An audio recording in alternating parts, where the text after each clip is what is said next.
یہ اسلام کا وہ دور ہے کہ جب حضور مسجد نبوی سے باہر نکلتے ہیں تو آگے حضرت عمر و ابو بکر رضی اللہ تعالی عنہما کھڑے ہیں. چہرے کے اوپر عجیب اداسی ہے. کہا عمر ابو بکر اس وقت کیوں کھڑے ہو؟ عرض کی حضور بھوک نے گھر میں ٹکنے نہیں دیا. ہم نے چاہا حضور کا چہرہ دیکھ لیں تو کچھ پیاس بجھ جائے، کچھ بھوک مٹ جائے. حضور نے فرمایا میرا حال بھی یہی ہے. جس چیز نے تجھے گھروں سے نکالا ہے وہی چیز مجھے گھر سے نکال لائی ہے. تو حضور نے جب دیکھا کہ کھانا ہے تو حضور نے ایک روٹی لی اور چند بوٹیاں اٹھائیں اور ایک خادم کو بلا کر کے کہا جاؤ ہمارے گھر دے آؤ، میری بیٹی فاطمہ کتنے دنوں سے بھوکی. ہمیں تو وہ کہانی بھی اسلام کی غربت کی یاد آتی ہے کہ جب احد کے اندر 70 شہیدوں کے لاشیں پڑے ہوئے ہیں تو حضرت صفیہ حضور کی پھپھی اپنے بھائی حمزہ کے لیے 2 چادریں لے کر کے کفن کی آتی ہے. تو حضور علیہ السلام نے فرمایا کہ جس قبر میں حمزہ کو دفن کیا جائے اسی قبر میں مصعب بن عمیر کو بھی کفن دیا جائے اور دفن کیا جائے. اور کہا میرے چچا کے لیے اس کی جو بہن میری پھپھو جو 2 چادریں لے آئی ہے، کہا ایک چادر ہم مصعب بن عمیر کو دیں گے. یہ مصعب بن عمیر کون ہے؟ تاریخ پڑھو، کتنی دل آویز تاریخ ہے. مکے میں ایک امیر ترین خاتون ہے جس کے بیٹے کا نام مصعب ہے، اور وہ اپنے بیٹے کو اتنا خوبصورت لباس پہناتی ہے اور اتنے خوبصورت خوشبو اور عطر اس کو لگاتی ہے کہ مصعب بن عمیر جن گلیوں سے گزرتے تھے دیر تک وہ گلیاں مہکتی رہتی تھیں. لوگ کہتے تھے یہاں سے مصعب گزر کے گیا ہوگا اس لیے یہ گلیاں مہک رہی ہیں. اچھا پھر مصعب پہ نظر پڑتی ہے میرے محمد عربی کی تو مصعب بن عمیر حضور کی زلفوں کا اسیر ہو جاتا ہے.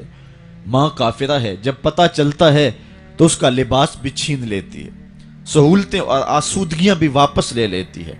پھر وہ وقت بھی آیا کہ مصعب بن عمیر حبشہ کی جانب ہجرت کر جاتے ہیں. مکے کے حالات کچھ تھوڑے سے خوشگوار نظر آئے تو وہ حبشہ سے واپس مکے جب پلٹے تو ان کے بدن پہ جو چادر تھی وہ جگہ جگہ سے پٹی ہوئی تھی. میرے آقا کریم علیہ السلام نے دیکھا تو حضور کی آنکھوں میں آنسو ٹپکنے لگے.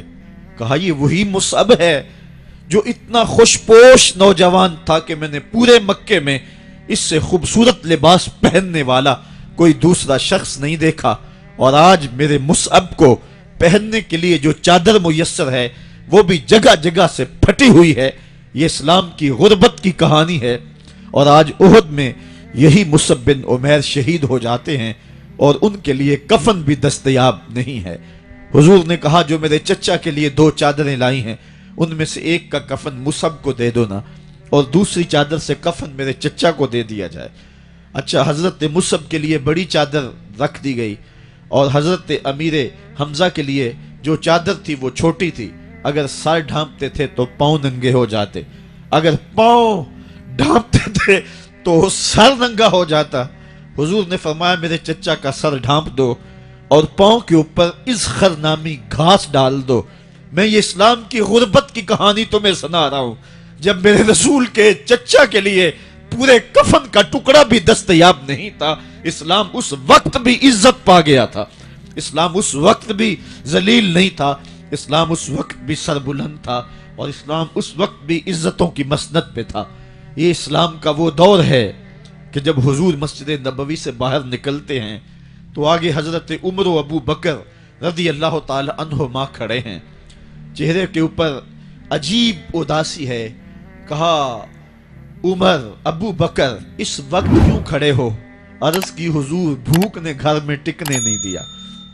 ہم نے چاہا حضور کا چہرہ دیکھ لیں تو کچھ پیاس بجھ جائے، کچھ بھوک مٹ جائے. حضور نے فرمایا میرا حال بھی یہی ہے. جس چیز نے تجھے گھروں سے نکالا ہے وہی چیز مجھے گھر سے نکال لائی ہے. چلتے ہوئے حضرت ابو ایوب انصاری کے گھر کے قریب سے گزرے.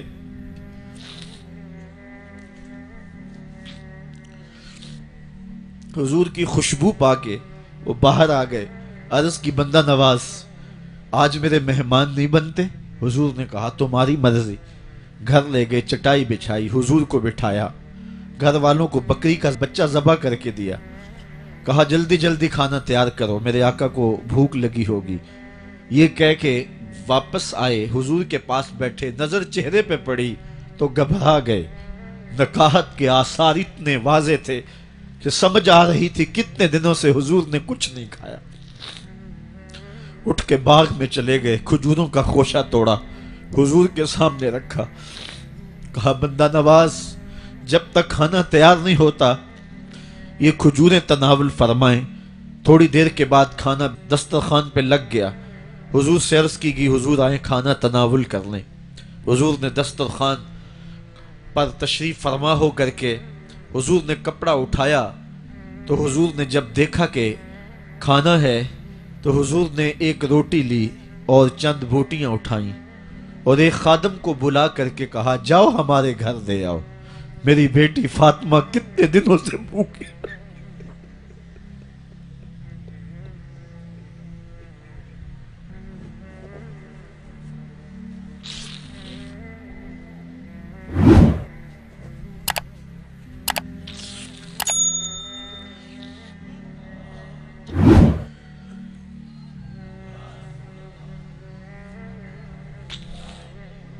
کہا جاؤ ہمارے گھر دے آؤ، میری فاطمہ کتنے دنوں سے بھوکی بیٹھی ہوئی ہے۔ مال کے کونین ہیں گو پاس کچھ رکھتے نہیں، دو جہاں کی نعمتیں ہیں ان کے خالی ہاتھ میں۔ آپ کو پتا ہوگا کہ جب میرے رسول کا انتقال ہوا ہے، حضور کا وصال ہوا ہے، تو حضور کی ایک زرہ ایک یہودی کے گھر میں گروی رکھی ہوئی تھی، حضور نے زرہ رکھ کر کے اس سے قرض لیا ہوا تھا۔ یہ اسلام کی غربت کی کہانی ہے، اور پھر اللہ نے اسلام کو امارت کے رنگ بھی دیے۔ آؤ تمہیں کہانی سناؤں، حضرت عدی بن حاتم روایت کرتے ہیں، صحیح بخاری میں روایت ہے۔ یہ حاتم تائی کے بیٹے ہیں، کہتے ہیں میں حضور کی خدمت میں حاضر ہوا، ایک شخص آیا کہنے لگا حضور غربت نے میرا برا حال کر دیا ہے، اور اس نے شکایت کی، غربت کی، پسماندگی کی اور اپنی معاشی بدحالی کی۔ پھر ایک شخص آیا کہنے لگا حضور میرے پاس دولت تو ہے لیکن میں نے جس منزل پہ جانا ہے راستہ پر خطر ہے، تو میرے لیے کیا حکم ہے کہ میں کیسے راستہ طے کروں؟ تو یہ دو لوگوں نے یہ باتیں کی تو حضرت عدی کہتے ہیں کہ حضور نے روئے سخن میری جانب موڑا اور میری جانب مخاطب ہو کے کہا عدی تو نے ہیرا دیکھا ہے؟ عدی کہتے ہیں میں نے عرض کی حضور دیکھا نہیں، سنا ہے، ہیرا یہ شہر ہے عراق کا۔ تو حضور نے فرمایا عدی تو نے ہیرا دیکھا ہے؟ میں نے کہا نہیں حضور دیکھا نہیں، اس کا تذکرہ سنا ہے۔ فرمایا عدی اگر اللہ تجھے زندگی کی مہلت دے تو ہیرا سے ایک خاتون چلے گی، تو اپنی آنکھوں سے دیکھے گا اور مکے تک پہنچے گی اور اللہ کے گھر کعبہ کا طواف کرے گی، اور اس کو ہیرا سے لے کر کے مکے تک اللہ کے علاوہ کسی کا ڈر نہیں ہوگا۔ کہتے ہیں کہ میں نے دل میں کہا کہ پھر بنو طے کے ڈاکو مر گئے ہوں گے جنہوں نے عرب کے اوپر روب ڈال رکھا ہے، تو وہ تو پھر ختم ہو گئے ہوں گے۔ کہتے ہیں میں ابھی سوچ ہی رہا تھا کہ حضور نے مزید میری حیرت میں اضافہ کرتے ہوئے کہا عدی اگر تجھے اللہ نے زندگی کی مہلت دی تو تو دیکھے گا کہ کسرا کے خزانے تیری جھولی میں ہوں گے۔ تو اس دور کی سپر طاقت تھی۔ میں نے کہا حضور کسرا بن ہرمز؟ حضور نے فرمایا ہاں کسرا بن ہرمز۔ کہتے ہیں کہ حضور نے پھر فرمایا عدی اگر تو زندگی پائی تو تو وہ دن بھی دیکھے گا کہ ایک شخص زکوٰۃ کی رقم لے کر کے، زکوٰۃ کی چاندی لے کر کے، زکوٰۃ کا سونا لے کر کے نکلے گا اور اس کو کوئی زکوٰۃ کا مستحق ہی نہیں ملے گا۔ حضرت عدی بن حاتم کہتے ہیں کہ پھر میں نے وہ منظر اپنی آنکھوں سے دیکھا کہ ہیرا سے ایک خاتون چلی اور مکے تک پہنچی، اور امن ایسا تھا کہ اس کو اللہ کے علاوہ کسی کا ڈر نہیں تھا۔